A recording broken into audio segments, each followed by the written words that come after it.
새로운 시작을 위해서는 새로운 동행이 필요합니다. 무엇을 새롭게 시작하느냐 보다 중요한 것은 누구와 함께 새롭게 시작하느냐가 더 중요한 것이죠. 내가 누구와 동행하면서 새로운 길을 걸어갈 것인지를 잘 선택해야 됩니다. 모세가 나이 80이 되었을 때에 하나님이 그와 함께 하심으로 하나님과 동행하죠. 여호수아가 모세가 죽은 후에 제2의 모세처럼 그의 삶이 새롭게 시작할 때 하나님이 그를 찾아오셔서 하나님과 함께 동행하는 것을 보게 됩니다. 여리고성 앞에 있는 길갈이라는 곳에서 그런 여호와의 군대 대장을 만나게 됩니다. 오늘 그 말씀이죠. 여호수아 5장 15절을 보게 되면 여호와의 군대 대장이 여호수아에게 이르되 내 발에서 신을 벗어라. 여호와의 군대 장관은 하나님이시죠. 내가 선 것은 거룩하니라 하니 여호수아가 그대로 행하니라. 길갈에서 놀라운 일이 벌어져요. 요단강을 건넜죠. 그런데 여리고성에 바로 정복하지 않고 길갈에서 몇 가지 사건이 벌어지죠. 그 사건 속에서 새로운 시작은 왜 해야 되는지, 누구 때문에 하는 것인지, 그리고 새롭게 시작할 때마다 우리가 거듭 돌아가야 될 장소는 어떤 곳인지, 그리고 새롭게 시작할 때 우리가 동행해야 되는 분이 누구신지 오늘 말씀은 우리에게 그 질문에 대한 대답을 주고 있습니다. 첫째로 새로운 시작은 우리와 우리의 후손을 위한 것입니다.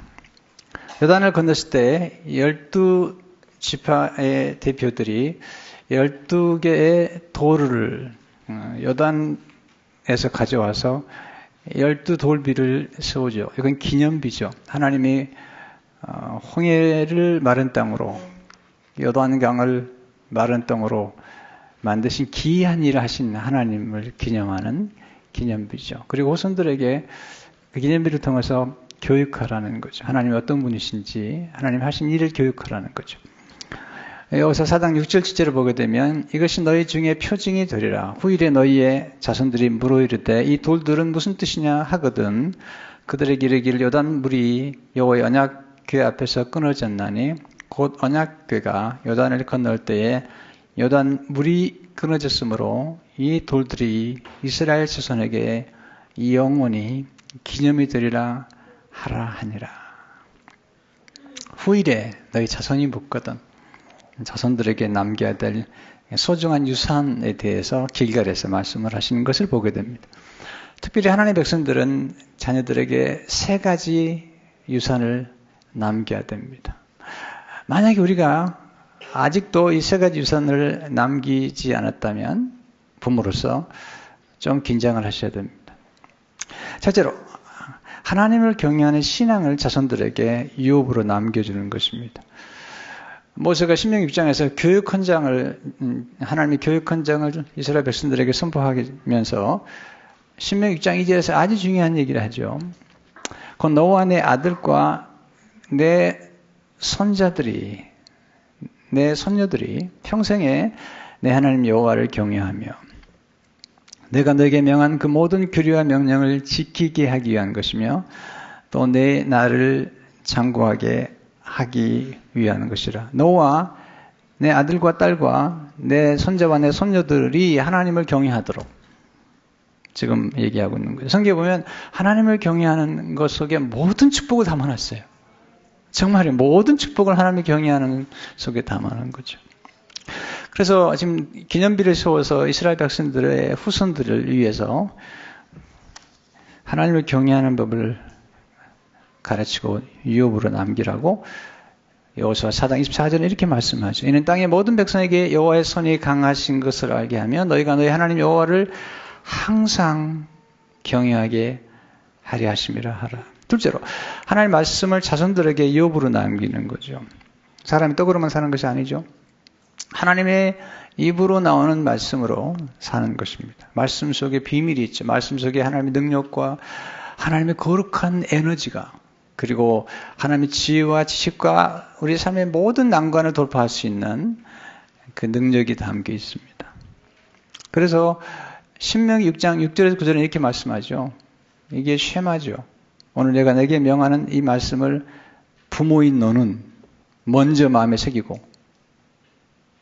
내 자녀에게 부지런히 가르치며 집에 앉았을 때든지 길을 갈 때든지 누웠을 때든지 일어날 때든지 이 말씀을 강론할 것이며 너는 또 그것을 내 손목에 매어 기호를 삼며 내 미간에 붙여 표로 삼고 또 내 집 문설주와 바깥문에 기록할지니라.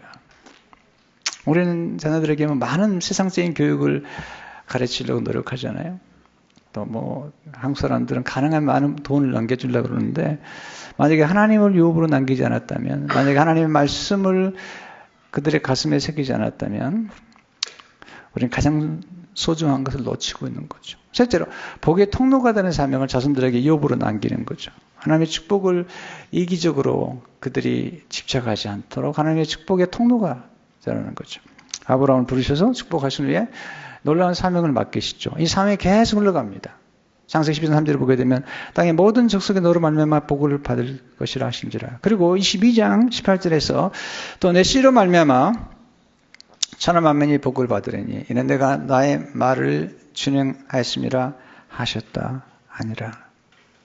네, 축복의 통로가 돼서 하나님의 복을 열방에 흘러가게 만드는 것. 우리를 접촉하는 사람들마다 복을 받아야 돼요. 그리고 우리를 접촉하는 사람들이 예수 그리스도의 복음 안에서 놀라운 축복을 경험할 것이 중요한 것입니다. 두 번째, 하나님 늘 새롭게 시작하시는 장소를 통해 축복하시죠. 요단을 건넌 후에 그들이 머문 곳이 진을 친 곳이 길갈이거든요. 이 길갈은 굉장히 중요한 것이죠. 요단강에서 가져온 12개 돌비가 기념비로 세워진 것이에요. 늘 이스라엘 백성들은 길갈에 모였어요. 특별히 가나안 땅을 정복할 때 그들은 늘 길갈을 중심으로 모였던 거죠. 여호수아상 19대 20절을 보게 되면 첫째 달 10일에 백성이 요단에서 올라와 여리고 동쪽 경계 길갈에 진침해 캠프를 친 거죠. 여호수아가 요단에서 가져온 그 12돌을 길갈에 세우고, 이 길갈은 굉장히 중요해요. 하나님이 서둘질 않으세요. 여리고 성을 바로 앞에 두고 그 수많은 200만 가까이 백성들을 할례를 행하게 하시고, 남자들만 행하지만, 그리고 유월절을 지키게 만드시고, 다음 주에 보겠습니다만 여리고성은 약간 높은 곳에 위치했어요. 난공불락의 성벽이라고 그래요. 라합이 그 정탐꾼들을 구출할 때에 그 붉은색 줄을 매달아 내려서 탈출시키거든요. 그러니까 굉장한 광경이죠. 여리고 사람들이 지금 보니까 엄청난 이스라엘 백성들이 진을 치고 있는데 할례를 행하죠. 또 수많은 양을 잡아서 이렇게 축제를 지내는 광경, 굉장한 광경이죠. 유월절을 지금 세 번째 지키는 거죠. 하나님께서 매년 지키게 하셨는데 그들이 출애굽기 12장에 지키고 민수기 9장에서 한 번 지킨 다음에 40년 동안 지키지 못한 거죠. 40년 동안 할례를 행하지 못한 그것을 지금 길갈에서 하고 있는 것을 보게 됩니다. 길갈이 어떤 곳일까? 우리에게 이스라엘 백성들이 항상 돌아오는 거. 아이상 전투에 실패했을 때 거기서 다시 돌아와서 회개하고, 그리고 승리하고 왔을 때 다시 돌아와서 정비하는 것이죠. 우리에게 길갈은 무엇을 말하면, 실제로 우리 길갈은 십자가, 주님의 십자가를 기념하는 장소죠. 12도를 기념하는 것처럼 예수 그리스도의 십자가, 예수님이 십자가를 지기 전에 성찬을 행하시잖아요. 유월절 어린 양으로서. 길갈은 유월절 어린 양의 피가 흘려진 것이잖아요. 그 예수 그리스도의 모습이 드러나잖아요. 예수님께서 유월절 어린 양을 오셔서 그리고 우리에게 성찬의 은혜를 주셨잖아요. 그래서 지금 이스라엘 백성들이 길갈에서 여리고성을 정복하기 전에 길갈에서 유월절을 지키는데, 여호수아 5장 10절을 보게 되면 또 이스라엘 자손들이 길갈에 진쳤고 그달 14일 저녁에는 여리고 평지에서 유월절을 지켰으며, 놀라운 광경이에요. 그들이 거기서 유월절 어린 양의 피를 흘리고 그 유월절 어린 양을 먹고, 그리고 만나가 아닌 가나안 땅의 소출, 그걸로 무기병을 만들어 먹죠. 거기서 놀라운 경험을 하죠. 그 십자가예요. 네, 십자가에서 예수 그리스도의 죽으심으로 우리를 구원하신 그 장소, 그리고 예수님의 성찬을 기념하게 하시잖아요. 이 십자가 돌아가신 날에 떡을 주시며 내 몸이니라, 또 잔을 주시며 내 피니라, 그러면서 주님 말씀하셨잖아요. 정말 말씀하시잖아요. 내 살을 먹고 내 피를 마시지 아니하는 자는 영생이 없다고 그랬어요. 내 피는 참된 음료요, 내 살은 참된 양식이라고 말씀하셨어요. 여러분, 교회 안에 공동체 안에서 가장 소중히 여기는 것 중 하나가 성찬이잖아요. 우리 다음 주에 성찬을 우리가 향하겠는데요. 굉장히 중요한 거죠. 예수님께서 성찬을 행하시면서 나를 기념하라, 그렇게 말씀하시죠. 두 번째, 우리 길갈은 예수님의 부활을 경험하는 것이죠. 죽고 다시 살아나는 거죠. 세례는 원래 죽고 예수님과 함께 죽고 다시 살아나는 것이에요. 그래서 요단강을 건너고 홍해를 건너는 것을 성경은 세례에 비유하죠. 죽고 새롭게 태어나는 거죠.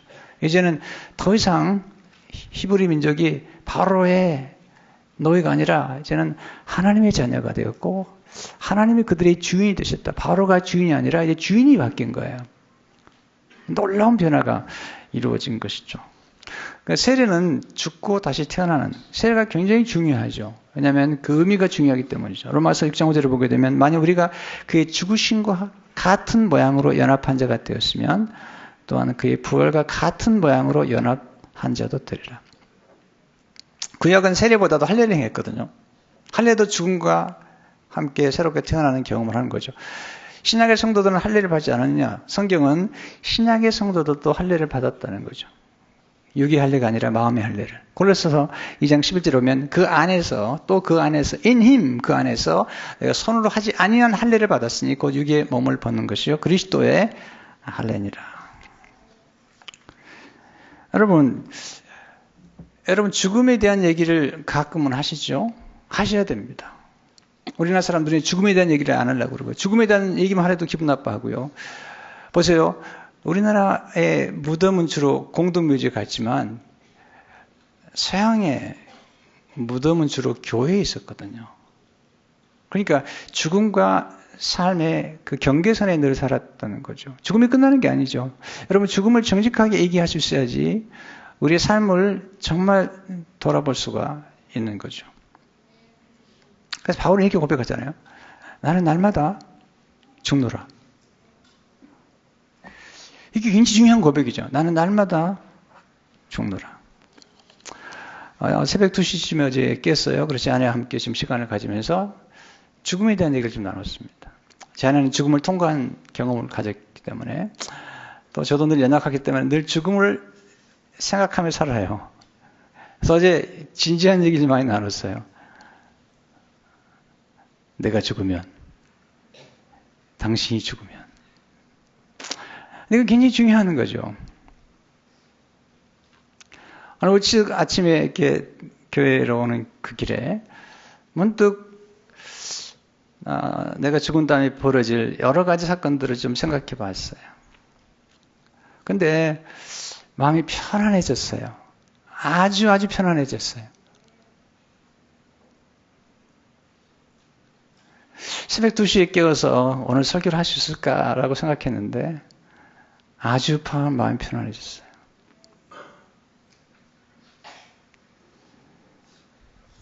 세 번째, 우리 길갈은 재정비하는 장소죠.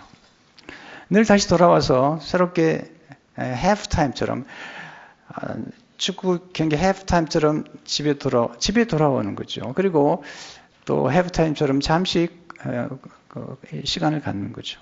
마치 복싱하는 사람들이 게임이 끝나면 바로 코너로 가잖아요. 거기서 잠시 쉬죠. 그리고 코치를 받잖아요. 그 짧은 시간이지만 그게 중요한 것처럼 우리 인생에서 정비할 장소가 필요한 거죠. 그게 바로 길갈이죠. 여호수아 10장 15절을 보게 되면 여호수아가 온 이스라엘과 더불어 길갈 진영으로 돌아왔더라. 늘 돌아오는 장소죠. 여호수아 7장에 보면 아이성 전투에서 패해요. 왜? 아간의 죄 때문에. 하나님이 그 죄 때문에 패배하게 만들어요.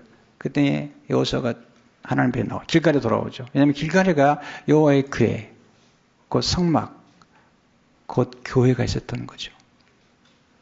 여기서 창조를 보게 되면 여호수아가 옷을 찢고 이스라엘 장로들과 함께 여호와의 궤 앞에서 땅에 엎드려 머리에 태클을 뒤집어 쓰고 저물도록 했다가 하나님이 죄를 다루시죠.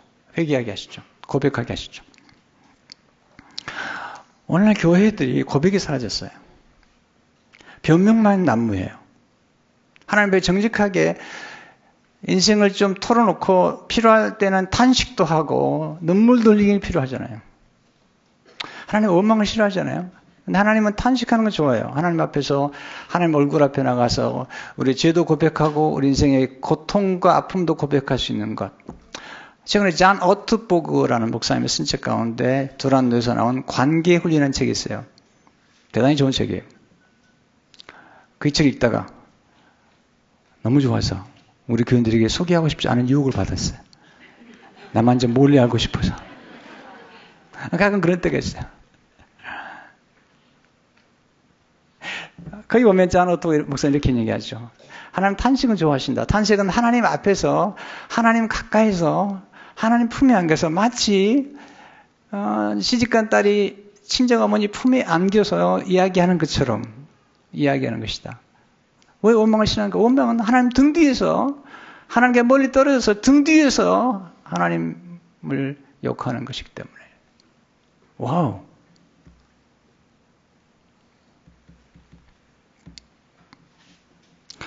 길갈은 우리 삶을 새롭게 하는 것이죠. 사무엘상 11장 14절에 보면 사무엘이 백성이 이르되 오라 우리가 길갈로 가서 나라를 새롭게 하자. 여기서 이제 사울왕을 세우기도 하고 길갈은 굉장히 중요한 장소죠. 네 번째 우리 길갈은 그리스도의 몸된 교회잖아요. 교회는 오아시스 같은 것이죠. 교회 와야만이 예수님의 성찬을 먹을 수가 있고 생명의 떡을 먹을 수가 있고 에스겔 47장에 나와 있는 것처럼 생명수를 먹을 수 있죠. 물이 얼마나 중요한지 아세요, 여러분? 그리고 음식이 생명의 떡, 음식이 중요하잖아요. 우리가 먹는 것이 우리를 만들어가고 우리가 마시는 것이 우리를 만들어가는 거예요. 지금 수많은 나라들이 어려운 나라들이 물 때문에 죽어가요. 생명의 떡이 뭐죠? 하나님의 말씀이죠. 어제 우연하게 이해란 박사라고 탈북자 가운데 이대에서 박사학위를 받은 1호 박사가 계세요. 이분이 간증하는 거 들었어요. 이분이 한국에 와서 사는 게 너무 힘들더래요. 한 번은 호텔에서 일을 했는데 한 달에 50만 원 주더래요. 나중에 이제 보험 안에 들어가니까 보험은 좀 나았더래요.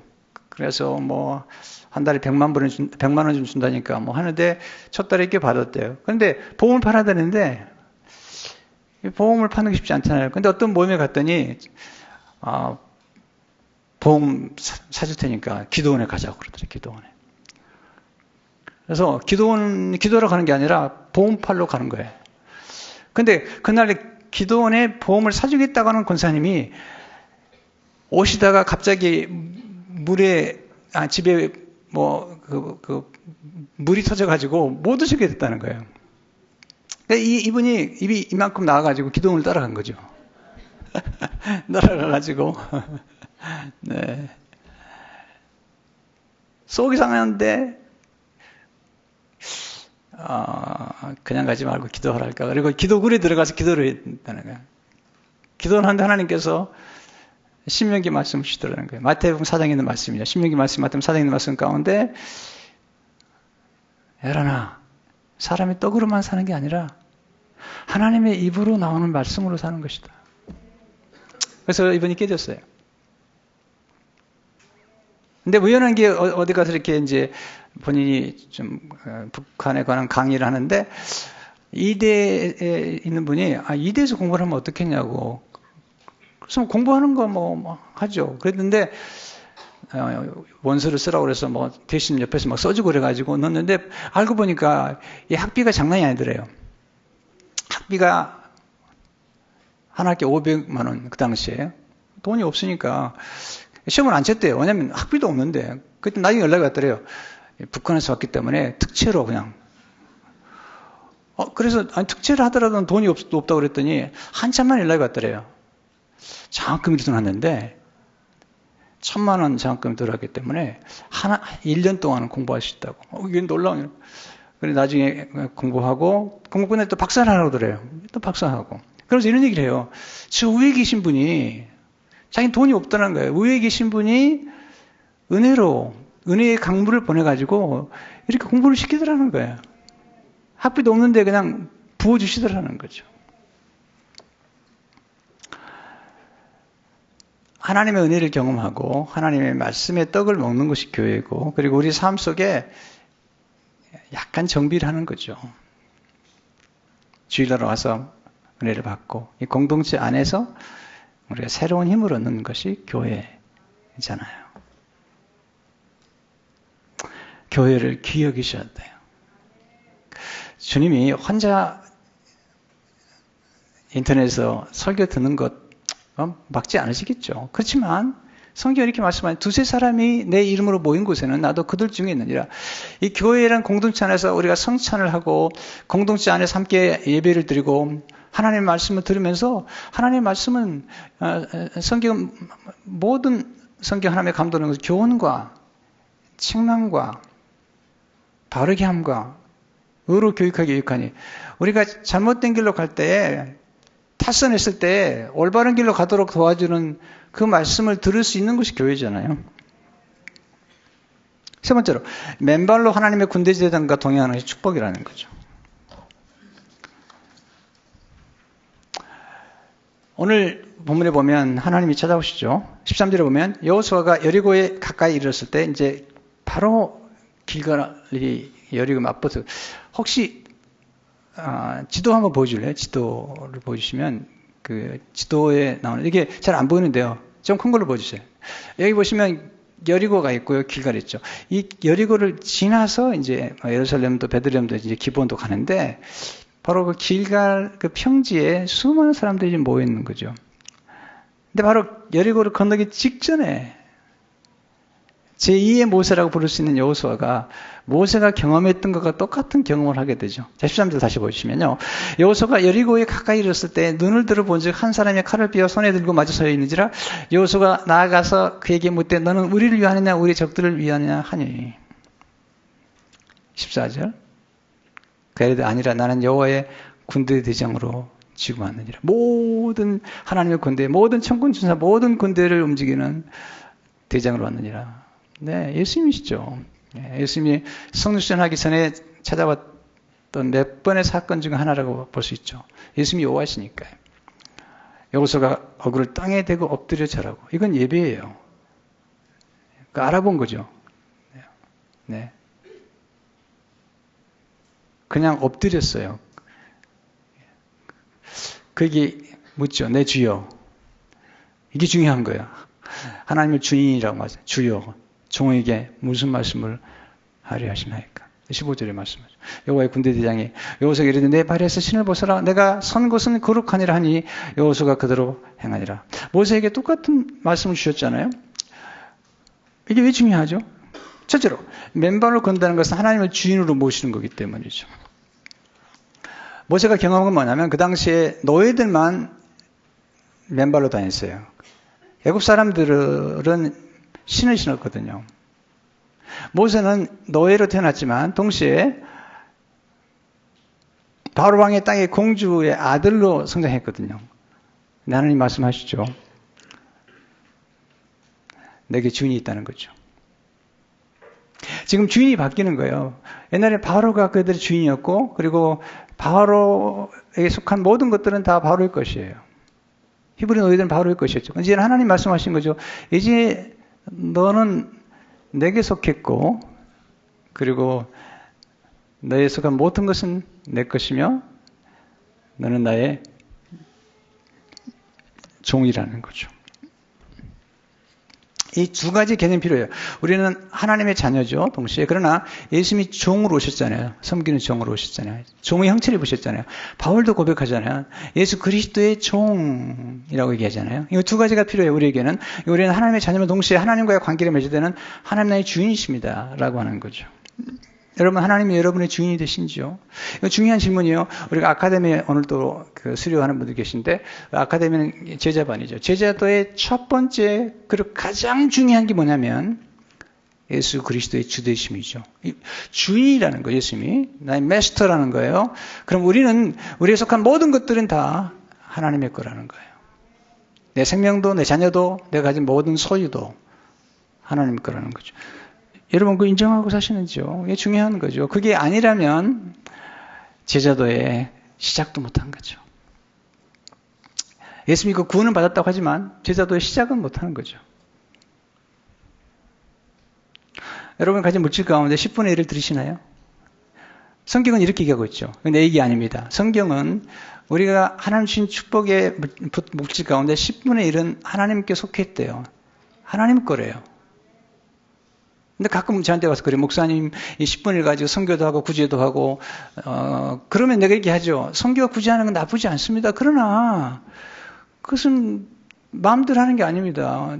내 것 같으면 마음대로 하지만 남의 걸 가지고 하나님 걸 가지고 마음대로 하냐는 거예요. 10분의 1은 그렇게 하는 게 아니에요. 10분의 1은 하나님께 속한 거예요. 10분의 9를 가지고 선교도 하고 구제도 해야지. 아니, 하나님 걸 가지고 생색을 내겠느냐는 거예요. 죄송한 얘기지만 여러분이 구제하는 건 맞지 않습니다.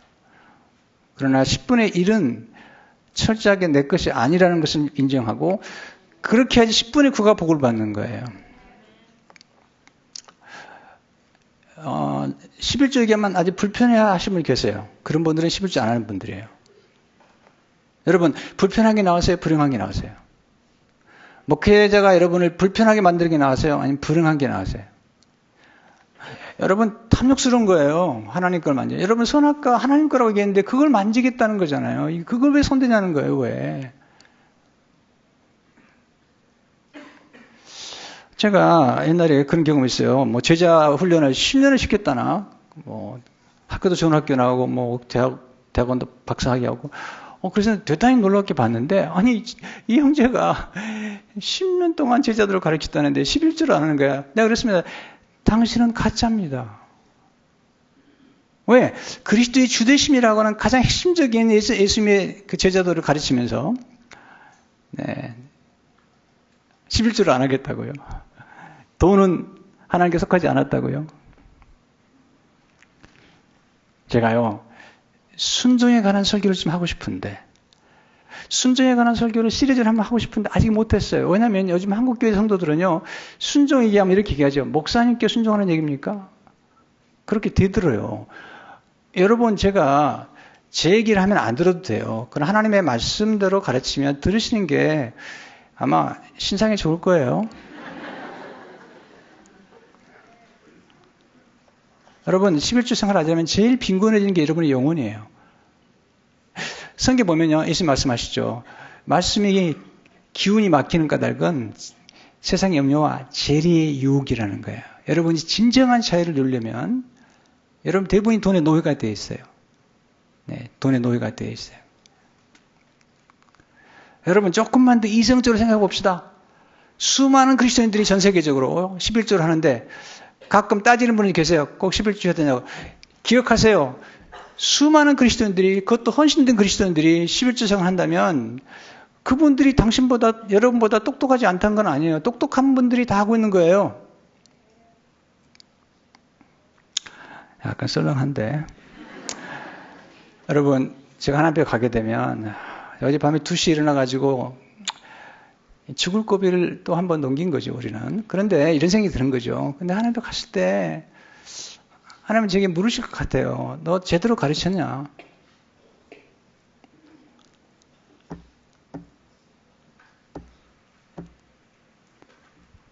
여러분 성경에 보면 하나님을 경외하는 가장 중요한 게 뭐냐면 기본적인 게 물질이에요. 왜냐하면 성경에 보면요. 천국과 지옥보다도 물질 얘기를 더 많이 했어요. 예수님이 부육 가운데 3분의 2 이상을 물질 얘기했어요. 그렇다면 기본을 생각해 봐야죠. 그리고 약속하셨잖아요. 하나님이 그 신실하신 하나님이 하나님의 명예를 걸고 말라기에서 약속하셨잖아요. 한번 시험해보라고. 우리 하나님 시험할 뿐이 아닌데 한번 시험해보라는 거죠.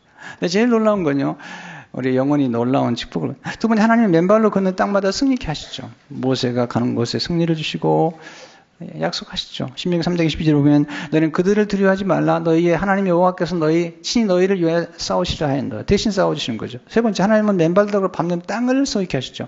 걸어가는 곳마다 지경을 확장시켜주는 거예요. 여호수아 1장 3절에 보면 내가 모세에게 말한 바와 같이 너희 발바닥으로 밟는 것은 내가 너에게 했죠. 이게 뭐냐면 하나님 나의 주인이십니다라고 하나님 앞에 모든 걸 맡기는 거죠. 신명기 11장 23절에 보면 여호와께서 그 모든 나라와 백성을 너희 앞에서 다 쫓아낼 것이다. 너희가 나보다 강대한 나라들을 찾아갈 것이다. 너희의 발바닥으로 밟는 것은 뭐냐면 하나님이 나의 주인이십니다라고 맡기는 거죠.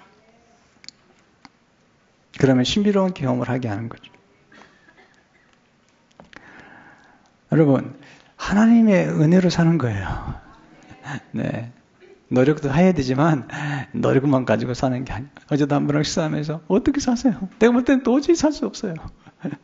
네. 목회자인데 교회에서 저희 교회도 꽤 잘해주는 편이지만 살 수가 없는 거예요. 내가 볼 때는. 궁금해서 물었습니다. 목사님 어떻게 사세요? 네. 그랬더니 목사님 하나님 은혜로 살아요. 하나님이 이렇게 도움을 주셔서 살고 있습니다. 맞죠. 저도 그렇거든요.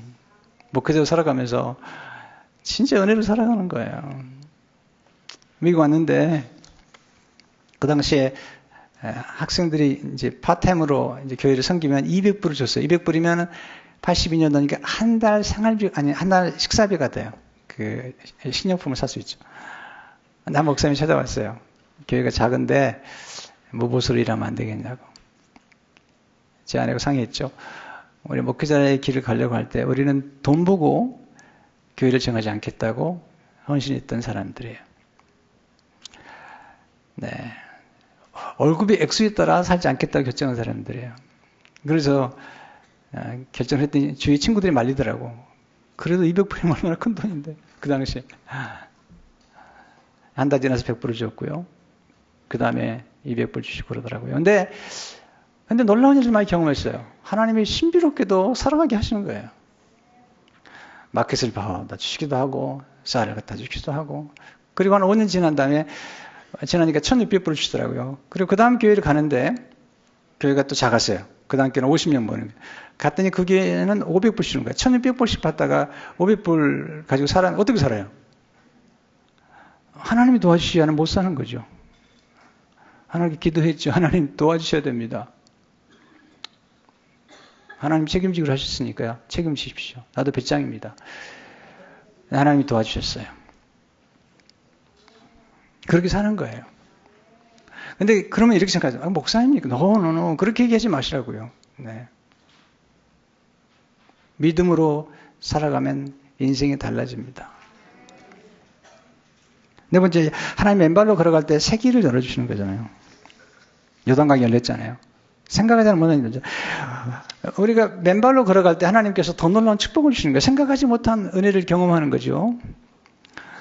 로렌 커닝엄 선교사님이 이렇게 얘기했어요. 하나님 어떤 것을 포기하라고 하신 이유는 우리에게 무엇인가가 더 큰 것을 주시기 위해서이다. 이것이 하나님 나라의 법칙이다. 즉 어떤 좋은 것을 포기해드리면 무엇인가 더 귀한 것을 받게 된다. 당신이 당신의 권리를 포기한다면 분명 하나님 앞에서 더 큰 특권을 부여받게 될 것이다. 이게 중요한 거죠. 락펠러가 그런 얘기를 해요. 락펠러가 제가 아주 어렸을 적에 어머니가 용돈을 줬을 때 했던 11조의 습관이 그의 생애를 이끌어갔다는 거예요. 나중에는 한 40명이 그분이 11조만 관리를 했어요. 물론 그분이 모든 걸 다 잘했다는 건 아니지만 그런 놀라운 일이 벌어진 거죠. 최근에 그 여기다가 이런 말씀 앞에 내 가슴 아팠어요. 이스라엘 백성들이 불순종의 습관이 돼요. 순종하지 않는 것이 습관이 돼요. 가슴이 아프더라고요. 아니 어떻게 순종하는 데 습관이 되어야 불순종하는 데 습관이 되었다. 다섯 번째, 하나님만 의지하고 맨발로 걸어가는 순종의 길이 축복의 길이죠. 이해가 안 되죠. 우리가 다음 시간에 보겠습니다만 군대 장관이 지시하는 게 황당한 지시를 하는 거죠. 아니 난공불락의 여리고성을 7바퀴 도래요. 마지막 날 또 7바퀴 도래요. 그래서 소리치래요. 그러면 무너진대요. 가끔 우리가 있습니다 보면요. 그렇게 황당한 하나님의 지시가 떨어지죠. 그런데 순종하게 되면 놀라운 경험을 하는 거죠. 예수님 맨발로 십자가의 길을 걸어가셨어요. 예수님은 세기를 걸으셨어요. 예수님은 종이 되셨어요. 모든 권리를 내려놓으신 거죠. 네. 빌립보서 28절을 보게 되면 그런 근본 하나님 본질신 하나님과 동등됨을 취할 것을 여기지 아니하시고 오히려 자기를 비워 종의 형체를 가지사 하나님의 아들이 종이처럼 사람도 같이 되셨고 사람의 모양으로 나타나서 자기를 낮추시고 죽기까지 복종하셨으니 그 십자가에 죽으십니다. 그러면서 우리에게 길을 열으셨잖아요. 십자가 죽으심으로. 히브리 10장 19절을 보면 그럼 형제들아 우리가 예수의 피를 힘입어 성소에 들어가 담력을 얻었네. 그 길은 우리를 위하여 휘장 가운데로 열어놓으신 새로운 살 길이요 휘장은 곧 육체니라. 우리 맨발로 걸어가야죠. 예수님께서 제자들의 발을 씻겨주시잖아요. 근데 그 발이 예수님 다 배신할 발들이거든요. 근데 거기서 예수님이 보자. 거기서 끝난 게 아니고 그 다음을 보는 거죠. 그들이 잠시 예수님 비판하지만 그 나중에 하나님의 복음을 전하는 아름다운 발이 될 걸 알거든요. 그래서 로마 10장 15절에 보면 아름답도다 좋은 소식을 전하는 자들의 발이함과 같으니라. 로렌 커닝엄이 그분은 목사가 아니거든요. 평신도 선교사로 사는 분인데 어머니께 가서 복음을 전하는 선교사가 되겠다니까 너무 좋아하시는 거예요. 그래서 아들을 데리고 신발집에 가서 새로운 신을 사주면서 말씀하신 거죠. 아름답도다. 아름다운 소식을 전하는 발이에요. 가끔 보면요. 신은 아주 좋은 교회 중직자 자녀도 마찬가지지만 평소에 선교사님도 존경한다고 그러고 목사님 존경한다고 그러고 자기 아들이나 딸이 선교사 되고 목사가 되겠다 하면요. 저를 찾아옵니다. 목사님 그건 아니잖아요.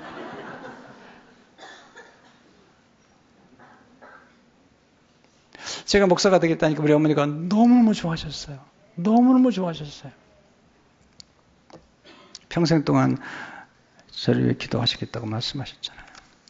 여러분 무엇을 새롭게 시작하느냐보다 누구와 함께 새로 시작하느냐가 중요하잖아요. 아프리카 속담 이런 말이 있잖아요.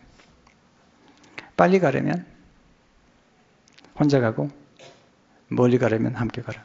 우리는 영원히 가야 돼요. 그러면 주님과 동행해야 돼요. 제가 아침에 나오면서 그런 생각을 했어요. 어제 밤에 제 아내하고 죽음 얘기 좀 하면서 나오는 길에 내가 죽는다면 내가 마지막 가는 길까지 나와 함께 하실 분이 누굴까? 저를 사랑하는 아내일까? 우리 자녀들일까? 물론 귀하죠. 그러나 마지막 순간에 제가 하나님 나라 아까 가는 그 길까지 나를 함께 하실 분은 예수 그리스도밖에 없어요. 예수 그리스도. 그분이 군대 장관으로 나타나신 거죠. 그분과 함께 동행할 때 우리 삶은 아주 기적과 기이한 일로 아주 드라마틱한 사건으로 전개될 거예요. 기도의 놀라운 응답들을 경험할 거예요. 그런 애가 있기를 축원합니다.